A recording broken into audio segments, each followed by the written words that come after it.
What is the boldest financial truth that you think everyone needs to hear today? That inflation will eat your money.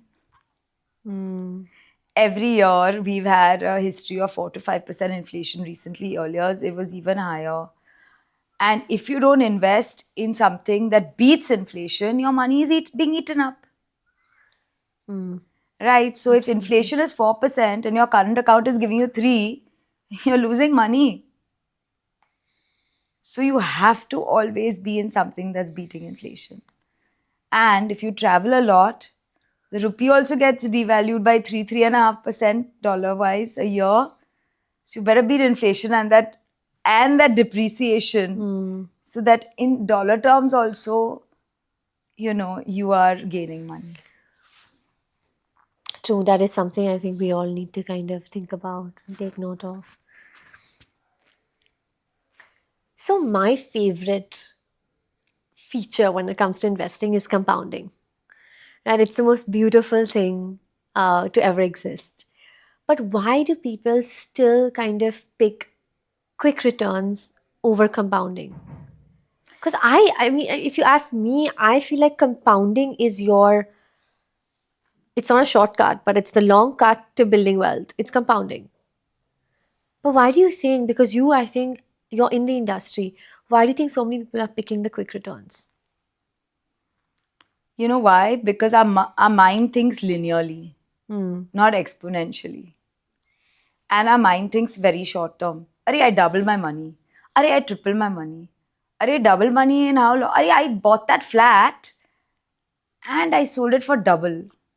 Oh, how many years you bought the flat? How many years ago you bought the flat?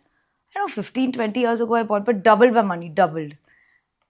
That's rubbish, because have you heard of the rule of 72? And I'm going to tell everyone this rule of 72. 72 divided by the return you get. Say you get a 7% return.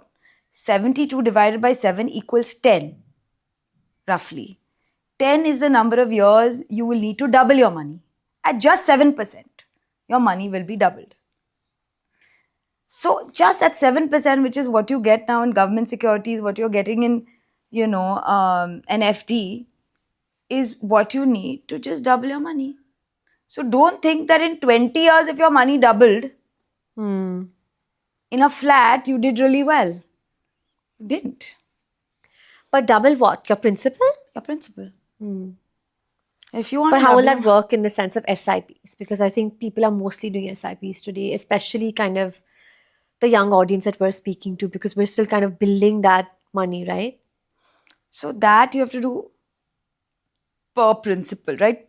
Per SIP you put in as per principal. So the math Okay. is a little more complicated. But Okay. there is a math Okay. to decide what your return is. It's when you put in money and the time value of money. It's a little more complicated, but you have a lot of SIP calculators telling I you know, what I your love return these. is. I love these SIP calculators, and I They tell you love what kind your of return is. Yeah, And it's really fun. the whole idea is that if you're making 7%, means your money has to double in 10 years. But 7% has to be per SIP installment, right? So the doubling comes, the 10 years starts from that SIP installment, if you know what I mean. So it's a little more complicated, but in terms of easiness, his principle will double. How would you say, and what would you recommend a balanced wealth strategy to be for someone who's earning 1 to 2 lakhs in a city in India? So 1 to 2 lakhs a month, right? So what I would say is, first, the 50-30-20 rule. 50 is your necessarily expenses, right? Groceries and rent and all your necessary expenses. 30% is your fun. Go to a movie, have some fun, go out, dinner, drinks, all that. And 20% is what you should save. That's just a thumb rule. Of course, as your income grows, you may not need 50%, but at the 1-2 lakhs, possibly that's what you need. And the 20% do first. So just at first put away your savings. So you don't get tempted from that 30% of fund to dip into that 20%, which is your disciplined investing. So do an SIP for 20% of that money. The rest you do with the 50 and 30. I think what gets very overwhelming for someone who's kind of starting their investment journey or is in that beginning phase of it is things like your contingency fund, life insurance, right? So I think when you kind of start doing your SIPs and you feel like, okay, this is great, then all these other kind of terms start trickling in, which tends to get overwhelming. A, that's why you need an advisor again. And two, take a life insurance policy only if you have dependents. I had a friend who's single, not married, no one depending on her. Her mother was earning her own money. And someone had sold her 3 or 4 different insurance policies. Now that's mis-selling because it's not meant for her. Okay, and also insurance policies, you have something that is linked to investments. So if you don't die, you'll get so much money back. But when you do the math, the return they never tell you is not the best. Right? So it's better just to get something that if you do pass on early, that you have the right beneficiaries to give it to, and that's just a term insurance, a life term insurance, they call it. If you need investment amount, then you put it in mutual funds or other investments. Don't mix the two, is my advice. And I'm sure that a responsible advisor will be able to give that advice to you. What is the best way for anyone to think about building a portfolio in 2025? To build a portfolio today, again, depending on your risk profile, your age, it's never too late to start. If there's only one fund you want, say, I don't want to go to a fund manager. I'm insistent I'm not going to a fund manager. I want to do it on my own. Just you can buy multi-asset allocation funds. All mutual fund houses have it. They put money into Indian equities, international equities, Indian fixed income, and they put some money in gold and silver. So then you get a portfolio which they are managing for you, and they will decide on the percentages of all four, depending on the market conditions, right?